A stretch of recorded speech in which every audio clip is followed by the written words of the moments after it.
Hey Remarkable Lifers, this is Craig.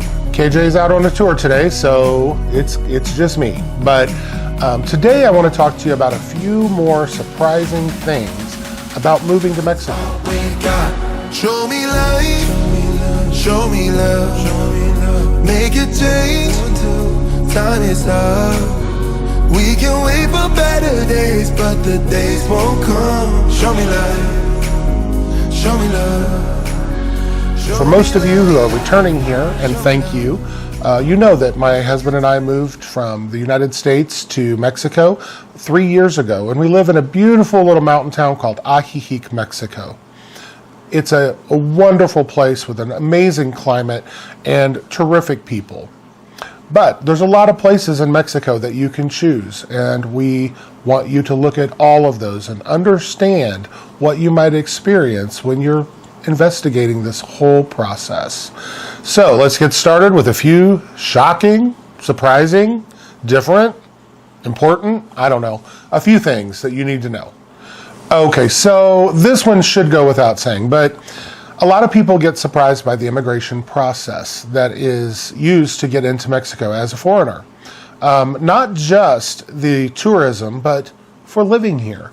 Tourism, yeah, it's kind of easy for people from the United States and Canada. You can come across the border with just your passport and get up to 180 days here in Mexico.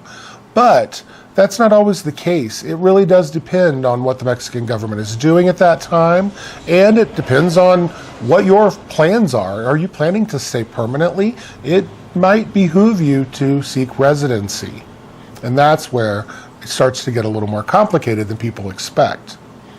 But the surprising thing is that there is a process. There is a very, very structured process for people who want to move to Mexico and live here permanently. Now, there's a lot of factors that go into that, such as your age, your finances, the purpose that you want to come here. So all of that gets washed out when you go into a Mexican consulate in the United States. That's right, the process starts north of the border. And then you go through all of the steps. You have to have some detailed documents and qualify under the standards that are currently in place by the Mexican government. And then you have to complete that process in Mexico. So it's a multi-stage process that sometimes is difficult to understand. And Mexico is not known for being the most consistent with government agencies. And that's just a fact.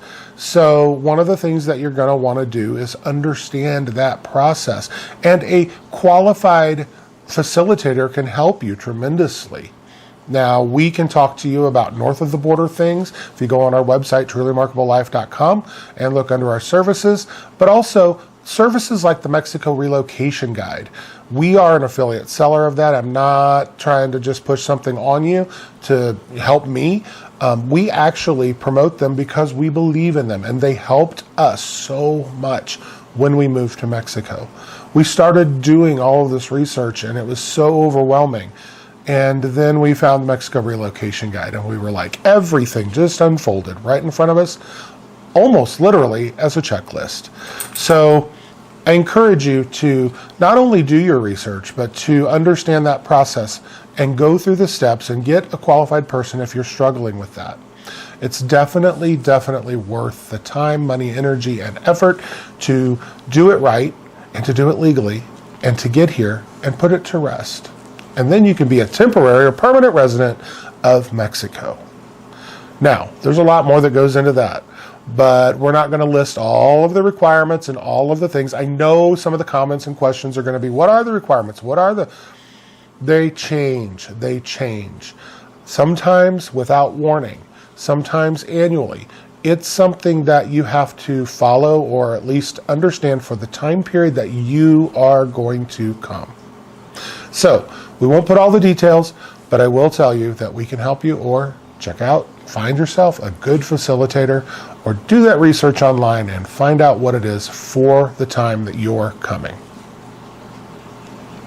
Okay, so this is going to be controversial. Not really, but prices.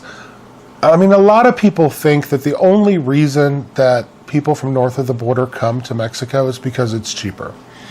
And I'm living proof that that is not the case, because we wanted to come to Mexico to learn Spanish, to learn another culture. We found it was a beautiful culture from what we knew and what we had experienced in the United States, and we wanted to dive in and learn that. In addition, it was about climate. It was also about finding a place where we could find a little peace from some of the chaos that we have experienced in the United States. And that is a lot of people's driving force. But a lot of people try to come down here just because they think it's cheaper. And if that's the case, I would caution you, because not everything is cheaper. From groceries to houses, sometimes things cost as much or more as they do in the United States because they are either imported or the demand is extremely high, or for houses, you're in an extremely nice area. Usually the foreigner areas tend to be a little more upscale. Us foreigners like some of our amenities. That's not something that is in every Mexican home, so they retrofit or they build accordingly, and those things cost a lot more because you have to bring them in or you have to put a lot more effort and time into doing them. But overall, groceries, going and buying meat, a lot of times is much, much cheaper because they cut out a lot of the middle layers of how things are done here. Sometimes it's farm to table, literally. You can also find that you can't find the things that you like, and to get them, you have to pay import fees. Furniture isn't as cheap as you think it would be here, even though it's manufactured here. Sometimes it's just as expensive or more so. You may be getting a higher quality, you may be getting a better design, but the price isn't always dirt cheap. Rents and daily living and all of those things can add up. And so while the conversion rates are good and we are able to live a little cheaper, it's not always what you think it is. And at the end of the day, it's not a 50-50 split. It will still cost you something to live here. And that's why there's requirements for finances to come into the country, because it will cost you a certain amount of money to live here every month.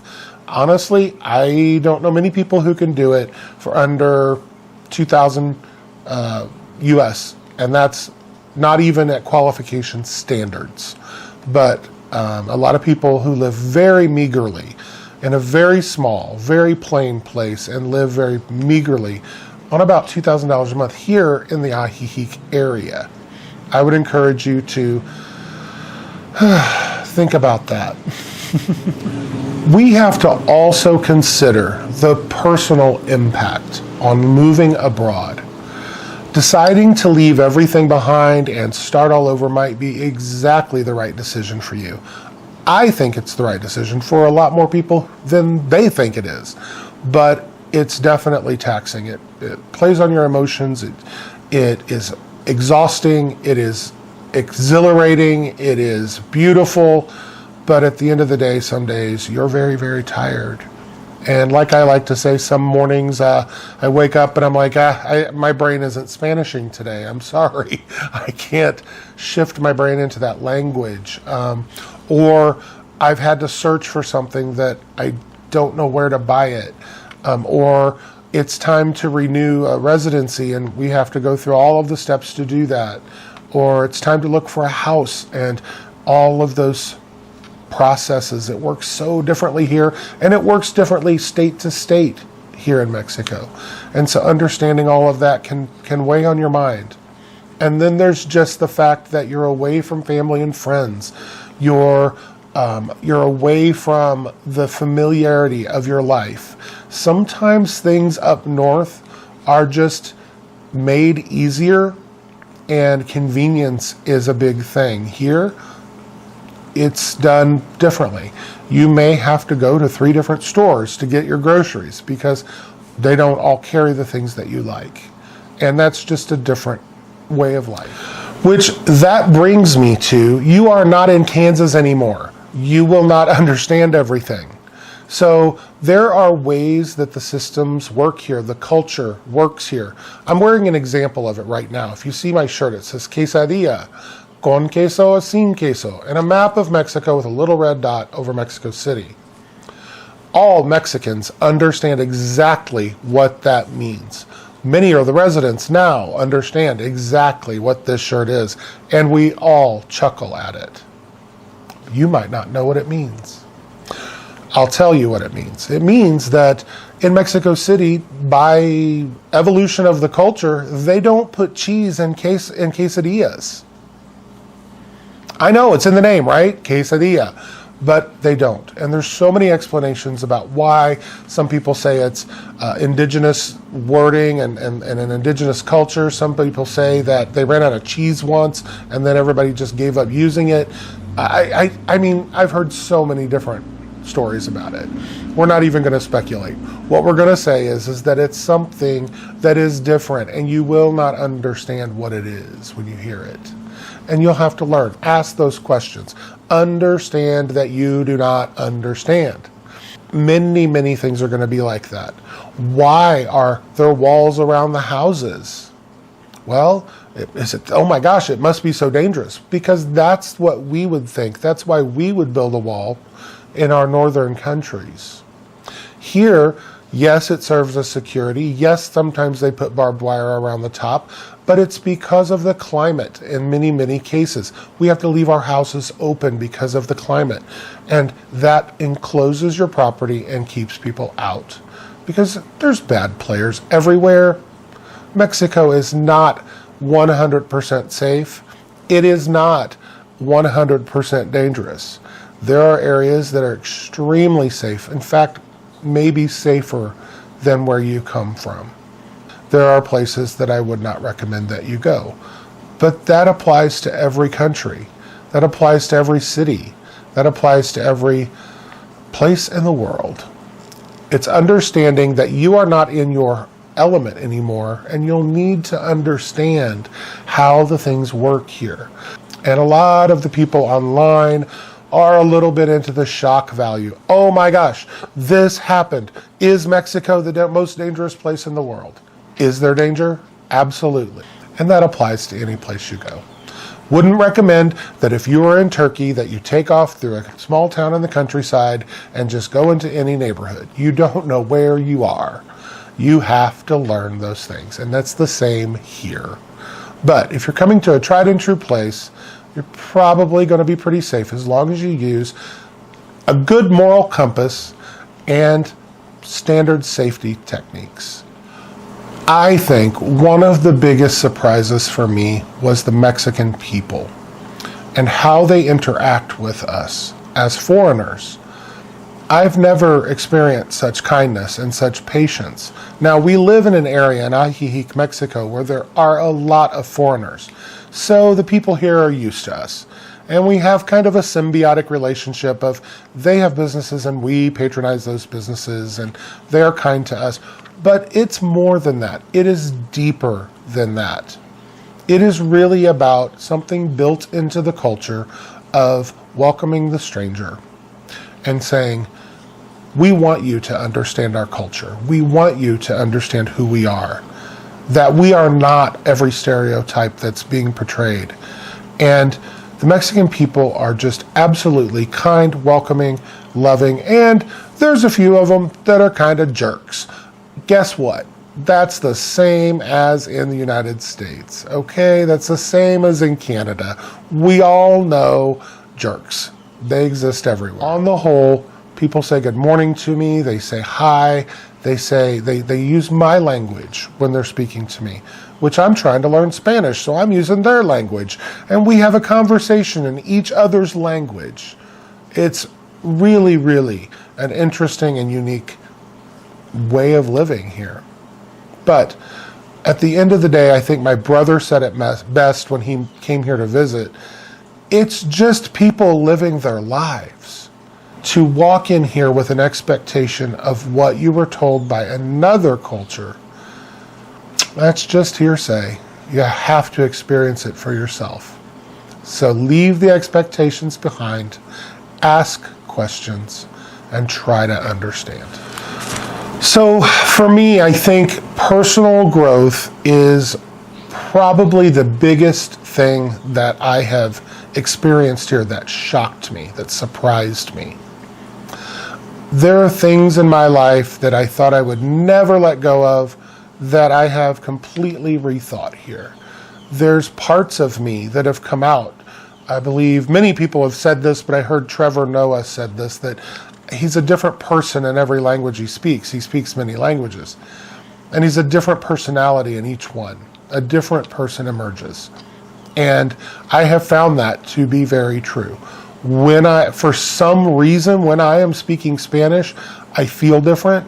I act a little differently. I have a different sense of confidence, and I'm freer. I don't know why. Maybe because once you release the limitations of your own language and you're having to search for words, you're happy just to have words, not have to, customize them for someone else. I don't know. I don't know yet. Maybe I'll understand it someday and write the book. But what I'll tell you is that I've rethought everything. I've started to understand how I was indoctrinated by my culture in the country that I came from. Some good, some bad. Some of those things I looked at and went, oh my gosh, so that is just a thing from up there. And I've been able to let go of that. And when I go back to the United States, I see that differently. And I've heard this from Canadians as well, that I see my own country differently and I see the world differently because I've experienced another culture firsthand and lived among the people. I know that sounds very Anthony Bourdain, but I've lived among the people and I've interacted on a daily basis, made friends. There are people here that I love dearly, dearly, dearly, who I would have never met. They've changed my life. The perspective that I have on art and culture and just living a day-to-day existence has changed because of Mexican people and Mexican culture. And it's all for the better in that respect. It's changed how I look at family. It's changed how I look at death. It's changed how I look at animals. The levels. So that personal growth will shock you if you lean in, if you go all in, if you learn as much as you can, and you let go of those expectations that we talked about a little while ago. And now I'm going to show you a bonus surprise. And I'm going to ask you a question. And if you'll put in the comments down below what this is. I know, do you? This is my favorite thing to play with in Mexico. Yeah, it's a little fidget spinner. It's a little top, but it has a purpose. It's a game. It's fun. But I can't believe that this little thing can bring so much joy. And we don't have it in the United States. I mean, we have them. We can get them. But it's not well known. Why not? What is it? Comment down below. Tell me what it is. We'll do a reel on our social media and explain what this is, how to use it, and what it means in Mexico. All right. Thanks for joining us. And if you haven't already, please, please, please go find your truly remarkable life. Show me light, show me love. Make it change, time is up. We can wait for better days, but the days won't come. Show me light, show me love. This is all we got. Show me light, show me love. This is all we got.